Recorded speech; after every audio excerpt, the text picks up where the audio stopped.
estamos compartiendo la pantalla y el tema es preparados para la eternidad. Y la pregunta que nos dice, bueno, pastor, ¿usted está esperando que nos muramos? No, no, no, no, no es la idea. La idea es que, de acuerdo a cómo enfoquemos, permiso, cómo enfoquemos nuestra visión de la eternidad, es como enfocamos acá. Porque muchas veces nosotros actuamos como si fuéramos egipcios, de los egipcios antiguos, que pensaban que las cosas de este mundo podían ser trasladadas al mundo posterior, a la instancia después de la muerte. Entonces, lo primero que tenemos que hacer es cómo enfocamos esta vida para saber cómo nos preparamos para la eternidad. Algunas veces invertimos extremadamente mucho tiempo en cosas de este mundo que no nos van a servir para nada en la eternidad. Y tenemos trastocado los valores, y los valores eternos. Por ejemplo, ¿en qué invierto mi vida yo? En crecer más como persona. Hay cosas que van a perdurar por la eternidad y hay cosas que no van a perdurar por la eternidad. La mayoría de las cosas que están en este mundo mueren aquí en este mundo y se quedan en este mundo cuando nosotros partamos. Entonces, ¿en qué debo yo invertir mi vida como punto principal? Porque Jesús insiste en reiteradas ocasiones en decir, busca primero el reino de Dios y su perfecta justicia y lo más se te da añadido. Entonces, dando importancia a, a darle una relativa dirección de nuestra vida hacia lo que trasciende y no a lo que no trasciende. Entonces, el reino de Dios es lo que se va formando dentro de mí y lo que me acompañará por la eternidad. Y muchas veces nosotros trasladamos los valores por nuestra visión muy sensual de los sentidos, procuramos mucho invertir mucho tiempo, desgastarnos y hasta enfermarnos por las cosas de este mundo. También Jesús, en su afán de que nosotros podamos, en su deseo, que nosotros podamos tener una visión muy clara de las cosas, Él hace alusión a que a la afán de ansiedad con respecto a las cosas materiales. Y dice, por más que tú te afanes, no vas a poder añadir nada, un centímetro más a tu cuerpo, ni vas a poder cambiar ciertas condiciones. Entonces, tratar de darnos el punto de equilibrio. Entonces, dentro de eso vimos lo que dijo Job, por ejemplo, desnudo salí del vientre de mi madre y desnudo volveré allá. Jehová dio y Jehová quitó, sea el nombre de Jehová bendito. En las circunstancias en que está Job, dice, yo no tengo nada cuando vine a este mundo y no me voy a llevar nada. Por lo tanto, ¿qué es lo que importa? Mi relación con Dios. El Dios me dio y Dios me quitó. Entonces, eso lo estuvimos viendo la semana pasada, ¿se acuerdan? Pero vamos a seguir un poco. Entonces también voy a repasar los textos. En Hebreos 12 tenemos, dice, la voz del cual conmovió entonces la tierra, pero que ahora ha prometido diciendo una vez más, y conmoveré no solamente la tierra, sino también el cielo. Y esta frase, aún una vez, indica la remoción de las cosas movibles como cosas hechas para que queden las inconmovibles. Así que recibiendo nosotros un reino inconmovible, tengamos gratitud y mediante ella sirvamos a Dios y agradándoles con temor y reverencia. Entonces aquí habla de las cosas conmovibles, las cosas inconmovibles, y que Dios va a remover las cosas conmovibles. De hecho, en Apocalipsis dice que hay una nueva tierra y un nuevo cielo y que lo demás va a ser consumido por fuego. Dice, la pregunta, ¿existe algo con lo cual hemos llegado a este mundo y que podemos llevar a la eternidad? Sí. Entonces dice que la Biblia, que nosotros fuimos hechos, acuérdense, a imagen. La Biblia dice que siempre ha estado el propósito de Dios, que seamos a imagen y semejanza de Él. Semejanza del carácter divino, ¿verdad? Dice la imagen, no estamos hablando de que un hombre sea como Dios, con capacidad y poder divino, sino semejanza del carácter divino, esa es la imagen. Tener un carácter semejante al de Dios. Por eso cuando nosotros nos hacemos discípulos de Jesucristo, cuando aceptamos al Señor y somos parte de ser discípulos de Cristo, una de las cosas más importantes que tenemos que entender al ser discípulos de Jesucristo es que Dios va formando el carácter de Cristo en nosotros. La gran meta del Señor es formar el carácter de Jesucristo en nosotros. Que Él vaya transformando nuestra vida interior, haciendo que la imagen del carácter de Cristo se refleje en nuestra vida. Dios forma el carácter de Cristo. Entonces, y lo otro es la semejanza, es porque nosotros tenemos el poder, se nos dio el poder para señorear sobre las demás criaturas de la tierra y sobre la tierra. De hecho, ese señorío se ha ido manifestando de muchas maneras.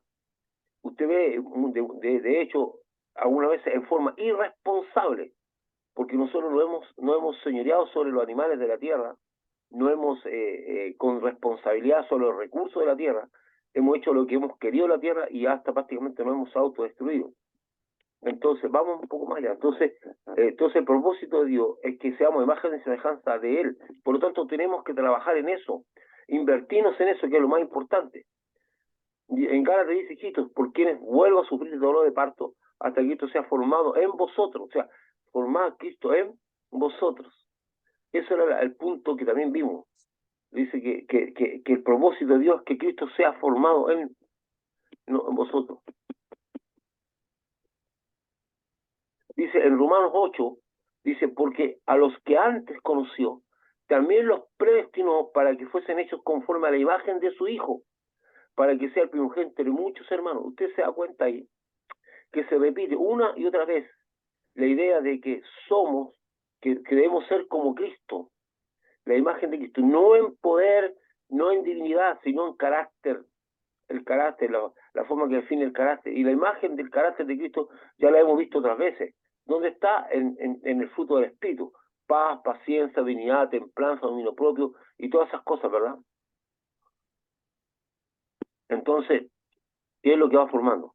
En Romanos 8 dice, porque a los que Dios conoció, en otra versión, en la versión internacional, dice, de antemano también los predestinó a ser transformados según la imagen de su Hijo, para que Él sea el primogénito de muchos hermanos. O sea, nuevamente está la idea de la transformación, el ser transformados a la imagen del Señor. Es la meta de Dios, es que nosotros seamos transformados a la imagen de Dios. Eso es lo más importante, lo más, y a la imagen divina, y de andar como Cristo andó. Dice en 2 Corintios 3, que ya estamos entrando, y por tanto nosotros somos todos mirando a cara descubierta, como en un espejo, la gloria del Señor, somos transformados de gloria en gloria en la misma imagen, como por el Espíritu del Señor. O sea, dice que nosotros somos transformados en esa misma imagen que refleja la gloria de Dios. Voy a leer el mismo texto ahora en la versión internacional. Así todos nosotros, que con el rostro descubierto reflejamos como en un espejo la gloria del Señor, somos transformados a su semejanza, con más y más gloria por la acción del Señor, que es el Espíritu. Y la versión en lenguaje sencillo del mismo texto dice, y nosotros no tenemos ningún velo que nos cubra la cara, somos como un espejo que refleja la grandeza del Señor, que cambia nuestra vida, gracias a la acción de su Espíritu en nosotros. Cada vez nos parecemos más a Él. Me gusta mucho esta versión, ¿verdad? Dice, cada vez por la acción nos parecemos más a Él. O sea, definitivamente, el proceso que Dios quiere en nosotros en esta vida, preparándonos para la eternidad, es que nosotros seamos transformados como Cristo. Seamos transformados en la imagen de Cristo, seamos que nuestra carácter alcance la forma del carácter de Cristo. Entonces Moisés reflejó la gloria de Dios al pasar esta gloria frente a él, de tal manera que cuando él se presentó ante el pueblo, hacía de espejo frente a Dios, y el pueblo que no estuvo en la presencia directa de Dios podía usar el espejo llamado Moisés para ver la gloria de Dios. Pero el pueblo rechazó esa imagen, la rechazó. Ahora, el mismo Dios de la gloria ha decidido formar a Cristo en nosotros a través de un proceso de transformación gloriosa por la acción del Espíritu Santo. Y nosotros seremos el espejo que reflejará la gloria de Jesucristo al mundo. Es decir, el mundo verá a Cristo a través de nosotros. Entonces, es importante eso, porque cuando Moisés subió al monte, de alguna manera su rostro reflejó la gloria de Dios a través de un brillo. La gloria de Dios no es brillo. La gloria de Dios no es eso. La gloria de Dios es la presencia misma de Dios actuando en nosotros. Pero parte de la presencia de Dios quedó reflejada en el rostro de Moisés. Moisés reflejaba En su rostro reflejaba la gloria de Dios. Entonces, ¿qué es lo que pasaba? ¿Qué es lo sucedía? Que cuando Moisés llegó, esa gloria se vio reflejada de una manera diferente, de una manera especial. ¿Por qué? Porque era un brillo. La gente miró a Moisés y no quería, y no estaba dispuesto a, a aceptar esa gloria. Para muchos le era complicado. Entonces empezaron a rechazar la gloria. No, que no, y más aún, la idea, la idea principal era que todo el pueblo pudiera estar en el monte, o todo el pueblo, digamos, pudiera ver, presenciar la gloria de Dios. Pero muchos rechazaron eso, rechazaron esa gloria, no querían. ¿Sabes por qué? ¿Sabe por qué es la verdadera razón? Yo aquí lo quiero explicar muy bien. ¿Cuál era la verdadera razón que Pablo después esgrime más adelante? ¿Por qué el pueblo rechazó la gloria de Dios? Porque están en la gloria de Dios, porque la gloria de Dios dice que nos transforma, nos cambia, y esa gente no quería cambiar. Dice, vagaron por el desierto 40 años sin querer cambiar, sin asomo de un cambio, de arrepentimiento. Tal vez muchos de ellos hubiesen entrado a la tierra prometida si hubiesen tenido una actitud de arrepentimiento. Pero hay gente que le acomoda vivir como está viviendo, que no le gusta cambio, no quiere tener cambio. Y muchos creyentes no quieren comprometerse más con Dios porque eso significa que va a cambiar sus vidas. Y hay gente que dice, yo he escuchado a gente en la iglesia decirme, o empezar a otros también, no muy adentro para no calentarse, ni muy afuera para no enfriarse. O sea, estemos ahí nomás. Con esa visión no hay transformación. Entonces hay gente que no quiere cambiar. Porque si se compromete más, ojo, yo cuando hablo de comprometerse más con Dios, no estoy hablando de comprometerse más con la congregación, ni con la iglesia, ni con el liderazgo, sino me comprometo más con la palabra de Dios a cumplirla, a vivir la palabra de Dios. A eso me estoy refiriendo. No me estoy refiriendo a que usted sea miembro de una congregación y participe más en una congregación. Eso es muy relativo. No tiene tampoco tanta importancia. Sino que me estoy refiriendo al compromiso que usted puede tener con la palabra de Dios. Eso es lo que importa, a un compromiso con el Señor. Entonces mucha gente no quiere, porque si se compromete con el Señor, Dios empieza a manifestar su gloria en su vida, y esa gloria que manifiesta Dios lo va transformando de día en día, así como por un espejo. No hay gente que no quiere cambiar, le gusta ser como es, le gusta ser un creyente mediocre. Entonces Moisés reflejó la gloria de Dios. Y veamos un poco más, y eso es delicado, hermano, porque un día, porque si usted entendiera que esas transformaciones lo van a acompañar, nos van a acompañar toda la vida, que van a ser parte de nosotros todo el tiempo, nosotros le prestaríamos más atención a querer que Dios nos transforme. Nos meteríamos en la palabra de Dios. Cuando encontráramos un texto de la Biblia que nos está corrigiendo, que nos está llevando a un compromiso mayor, nos meteríamos con ese texto y trataríamos de buscar transformaciones. Pero no hay transformaciones, no se anhelan. No se ora pidiendo, Dios transfórmame, Dios cámbiame, Dios modélame a tu imagen. Eso no es un motivo de oración. Los motivos de oración generalmente son por cuestiones que nos están pasando, de distinta índole, o anhelos que tenemos, o cosas que queremos, pero no porque Dios nos transforme. No, la transformación no es una parte importante en la vida de los creyentes. Que Dios me transforme no es algo importante. No es que Dios vaya haciendo su voluntad en mí, no es algo importante. Entonces no procuramos orar, buscar el reino de Dios y su perfecta justicia. No es andar investigando, es procurar en Dios que se revele en mí el reino, que se manifieste en mí el reino. Entonces, no hay, como digo, un interés de transformación. Por eso, mucha gente no quiere profundizar su relación con Dios, porque sabe que a medida la va profundizando, van a producirse cambios en su vida. Y algunos están cómodos como están. Dice, 1 Juan 3 dice, amados, ahora somos hijos de Dios, y aún no se ha manifestado lo que hemos de ser. Pero sabemos, en Juan 3, que cuando Él se manifieste, cuando el Señor se manifieste, dice, seremos semejantes a Él, porque le veremos tal como es. Esa es la versión de mi manera. Me gustaría leerlo ahora en la versión lenguaje sencillo, que yo creo que siempre nos ayuda, es una ayuda. Dice, queridos hermanos, nosotros ya somos hijos de Dios. Y aunque todavía no sabemos cómo seremos en el futuro, sí sabemos que cuando Jesucristo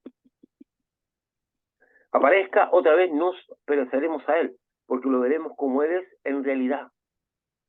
Y vuelvo a insistir con esta idea, con este detalle, con esta cosa, que es la importancia que tiene entender que muchos no quieren profundizar su relación con Dios porque eso va a producir cambios en su vida. Espero que no sea lo que usted, la actitud suya, pero profundizar, y vuelvo a insistir, no sé por qué las personas, cuando le hablamos de que tienen que comprometerse más con el Señor, tienen que comprometerse más Se con está Dios, escuchando muy mal. sí, qué lástima, ya voy a ver si se puede hacer ahí. Bueno, Hola, días.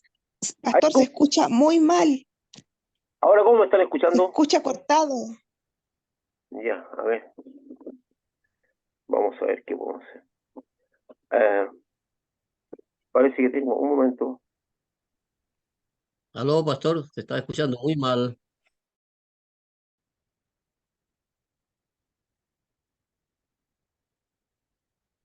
Bueno, no sé cómo se están escuchando ahora ahí. ¿Cómo se está escuchando ahí? Ahora bien, Ya, lo que pasa es que desconecté una segunda. Ahora, ¿cómo está? sí, está más nítido, sí. Ya, vamos a ver. Entonces, estoy actuando con una sola pantalla no es para que se escuche mejor. Dígame entonces, ¿eh? Sí, está bien ahí. Ya, Sí, se escucha bien. ya desconecté una pantalla porque está dando problemas. Ya, espero que. Ya, podemos ir. Voy a compartir. A ver, vamos a ver. Ya, ahí. Ahí, ¿cómo está? ¿Está todo bien? Ahí está bien. Ya. Entonces, sigamos entonces, ahora voy a seguir con la idea de, o voy a retomar un poquito alguna idea. Entonces estábamos hablando de que dice que somos transformados a su semejanza. Entonces, cuando hablábamos de que Moisés, cuando vio la gloria de Dios, él vio la transformación. Pablo habla de que que éramos transformados a la imagen misma de Dios. Entonces, cuando la gloria de Dios viene, somos transformados. Y yo dije que hay gente que no quiere ser transformada, que no quiere profundizar en su relación con Dios. Y he insistido en decir que cuando hablo de la relación con Dios, estoy hablando de profundizar o comprometerse con Dios, no estoy hablando lo que se entiende muchas veces con un compromiso con una iglesia. Yo no estoy hablando de un compromiso con una iglesia, estoy hablando de un compromiso con Dios, con la palabra, con el Señor. Entonces, frente a esa situación, eh, mucha gente no procura porque le gusta ser como es, no quiere cambio, no quiere mayores compromisos. Entonces vamos a ver un poquito más abajo la idea que estamos viendo. Dice, porque ejemplo dado, dice, perdón, bueno.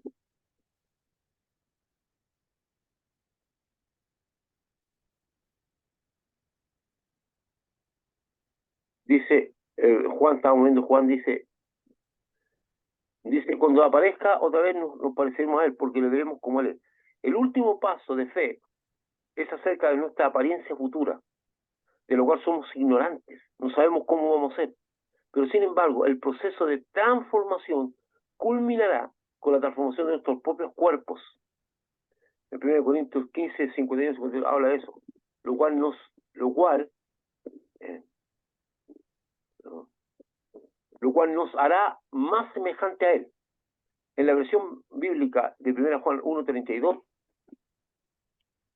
el lenguaje sencillo dice que nos vamos a parecer a Jesucristo glorificado, como podemos verle tal como él es, y de este modo compararemos nuestra apariencia con la de él. Entonces, aquí estamos hablando de dos procesos, el carácter de Cristo, y la Biblia dice que una vez que nosotros resucitemos tendremos un cuerpo glorificado, un cuerpo diferente, un cuerpo totalmente cambiado, y eso es la esperanza que tenemos, muchos de nosotros. Ahora, nos podemos preguntar, ¿qué usa Dios para transformar el carácter de Cristo en nosotros? Para formar el carácter de Cristo en nosotros. ¿De qué forma sabemos nosotros que nos estamos haciendo más semejantes a Cristo? ¿Qué usa Dios? La Biblia nos enseña que Dios a través de su Espíritu, el Espíritu de Dios forma ese carácter y que a través de todas las circunstancias de la vida sobre todo las adversas, son la oportunidad que tenemos para que el carácter de Cristo se manifieste en nosotros. O sea, a través de la adversidad. Más aún, para que realmente se revele el carácter de Jesucristo en nosotros, debemos enfrentar las mismas cosas que enfrentó Jesucristo. Jesucristo fue menos despreciado, nosotros seremos despreciados. Jesucristo fue muchas veces perseguido, nosotros también veremos situaciones. Incomprendido, muchas veces difamado, todas esas cosas que vivió Jesucristo, las veremos también, las vamos a vivir nosotros también. Hebreos 4 dice, porque no tenemos un sumo sacerdote que no pueda compadecerse de nuestras debilidades, sino uno que fue tentado en todo según nuestra semejanza, pero sin pecado. Eso es la versión normal. Dice, lo voy a leer en otra versión. Pues en cuanto al mismo padeció, siendo tentado, es poderoso para socorrer a los que son tentados. En Hebreos 2, ¿verdad? Entonces dice, vamos a vivir las mismas circunstancias que vivió Cristo. Al iniciar este mensaje, reflexionamos sobre los desmedidos esfuerzos por la consecución de cosas de este mundo. Yo digo los desmedidos, o sea, es normal poder trabajar para alimentarse, es normal vivir situaciones de cuidado personal, de aseo personal, de tener un lugar para vivir, o sea, reforzarse para tener una cosa para vivir. Todo eso son cosas normales, pero algunas veces hay cosas que son desmedidas por el logro de permanente de cosas muchas veces que no necesariamente se necesitan. Otras veces o por querer obtener cuestiones de este mundo que perecen. Dice el caso de la vida, trabajar no por la comida que perece, sino por la comida que a vida eterna permanece, la cual el Hijo del Hombre os dará, porque a este Señor Dios, el Padre. Y dice, bueno, pastor, pero yo tengo que comer. Sí, lo que está hablando lo que está diciendo es que tu esfuerzo que va más allá de algo simple, esté en lo que es permanente, en lo que permanece. Porque Jesús dice, nosotros tenemos una actividad que nos permite vivir, pero cuando esta actividad se sobrepasa, ya no estamos en una actividad. Cuando todo el tiempo nuestro es el continuo logro de cosas de este mundo, ya nosotros no hemos ido. Pero nosotros tenemos un tiempo, un momento en que nosotros trabajamos porque nuestro carácter crezca, porque nuestra relación con Dios sea mejor, porque Dios refleje en nosotros su carácter también. Entonces, cuando nosotros somos tocados por Dios, reflejamos al mundo que Cristo está actuando en nosotros. Entonces dice que es un excesivo. Un poco más.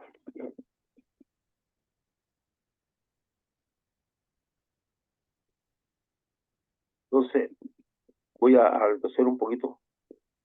Ahí estaríamos como cerrando los esfuerzos, pero quiero hacer un pequeño repaso por el asunto del corte. Entonces, una de las cosas es, ¿por qué no estamos preparando para la eternidad? Pastor, ¿usted cree que yo me voy a morir pronto? No tiene que ver con eso, tiene que ver porque como yo visualizo la eternidad, también voy a visualizar cómo me preparo en este mundo, cómo vivo este mundo. Porque las cosas que haga yo aquí determinan dónde va a ser mi eternidad. Y mi eternidad tiene dos posibilidades, estar con el Señor o el infierno. Esa es la realidad, esa palabra que nadie quiere conocer, el infierno. Y que yo sea una persona que haya en la iglesia no me garantiza que yo voy a estar con el Señor. Eso no me lo garantiza. No, nada, que yo sea un líder eclesiástico tampoco garantiza que es muy tajante en decir que muchos llegarán en ese día y dirán, no hicimos esto en tu nombre, no hicimos esta cosa en tu nombre, y Dios le dirá, apartado de mí, hacedor de maldad, nunca te conocí. O sea, tal vez con sorpresa nos vamos a encontrar que mucha gente que fue una persona muy activa en las cosas religiosas no tiene cabida en el reino de Dios. Entonces, una de las cosas que parte es que nosotros a este mundo no traemos nada cuando llegamos. De nuevo llegamos acá y de nuevo volvemos. Cuando el día que tengamos que perecer, nos van a hallar a un cementerio y ahí no va a tener nada. Y terminemos convirtiéndonos en polvo. Entonces, estábamos viendo eso, que, que Dios habla de tener bien claro cuáles son mis afanes, ¿verdad? Y vamos más adelante. Dice, y la gran pregunta que estamos contestando, ¿existe algo con lo cual hemos llegado a este mundo y que podremos llevar a la eternidad? Es una pregunta. ¿Existe algo que yo sé que lo tengo aquí y que yo lo puedo llevar a la eternidad? ¿Existe algo porque yo no puedo llevar ropa, no puedo llevar comida, no puedo llevar mi casa, no puedo llevar mi vehículo, no puedo llevar nada de lo que junté aquí, lo puedo llevar? Por eso digo, nosotros no tenemos un pensamiento egipcio antiguo, egipcio de los faraones, que enterraban se enterraban ellos mismos, o sea, se hacían enterrar cuando morían con sus pertenencias, lo que más pudieran haber acumulado, y hasta a veces con su esposa y sirvientes, muchas veces vivos, para que lo acompañaran, porque ellos tenían una idea de que lo material de este mundo lo podían seguir acompañándolo en la eternidad, ¿verdad? Eso era la creencia que tenían ellos, que las cosas materiales de este mundo los podían acompañar en la eternidad, cosa que no es lo que nosotros creemos, ¿verdad? Porque nosotros ya hemos entendido que el Señor nos ha mostrado que no. Entonces, ahora, ¿qué cosa, volviendo a la pregunta, si existe algo que nosotros podemos llevar acá? Y es sí, y aquí me voy a tener para ir cerrando lo que estudiamos hoy día. Dice, la Biblia enseña que siempre ha estado en el propósito de Dios. Escucha esto, que seamos a imagen y semejanza de Él. Cuando Dios creó al hombre, en el Génesis dice que lo haremos a nuestra imagen y semejanza. Este propósito se reveló desde la creación del mundo, cuando el Dios Trino dijo, hagamos al hombre a nuestra imagen y conforme a nuestra semejanza. En Génesis 12, 1, 26a. Sin embargo, con la caída y desobediencia de la naturaleza del hombre fue afectada por el pecado y perdió la imagen y semejanza del Creador. No estamos hablando de que el hombre sea como un Dios con capacidades y poderes divinos, sino la semejanza del carácter divino. O sea, somos semejantes al carácter de Dios. Y siempre nos preguntamos, y usted se va a preguntar, en esa semejanza del carácter de Dios, ¿qué es esa semejanza?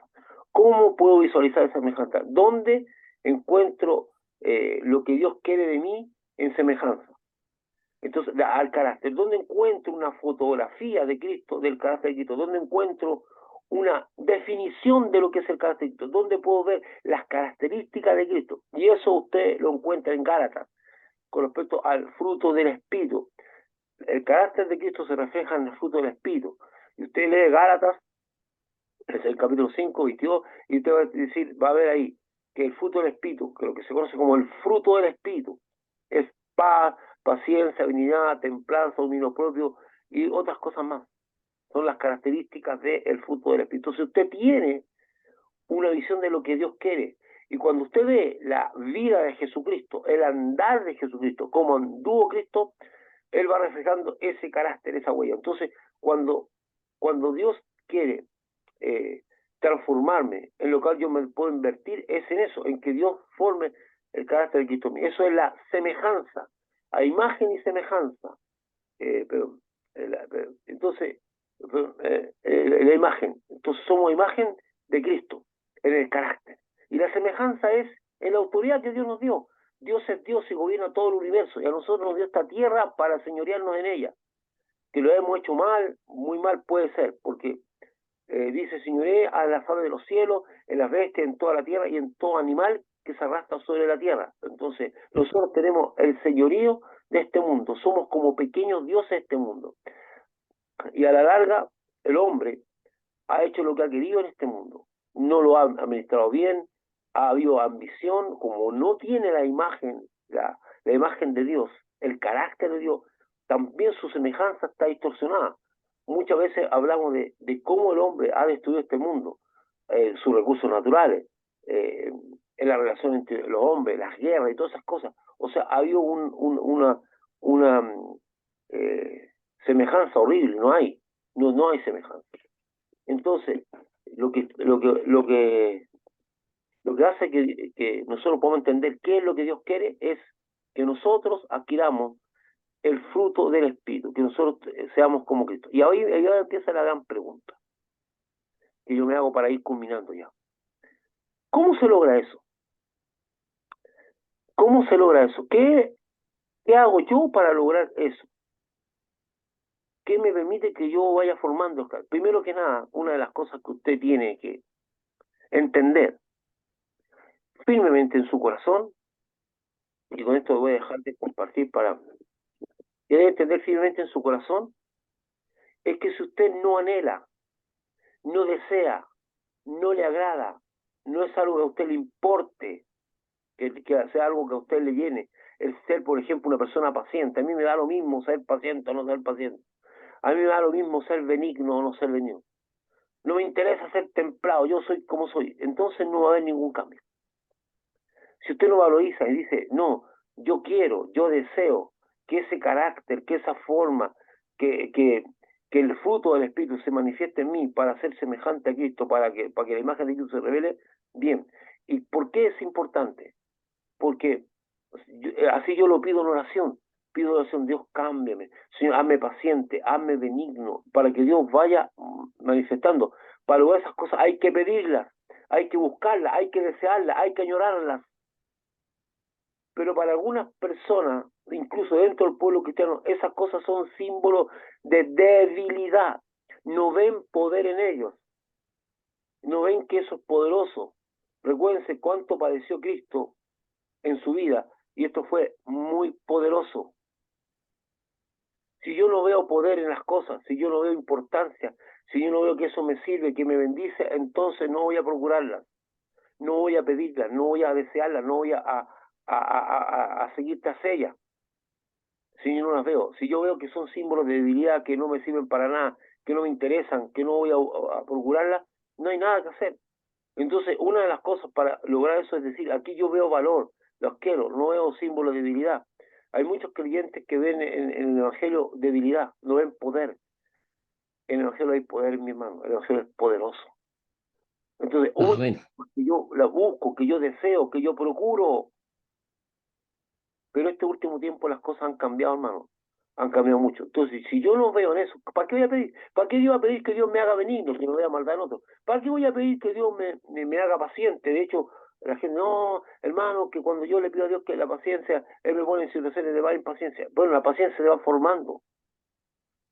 Y todas esas cosas van mejorando incluso nuestra calidad de vida.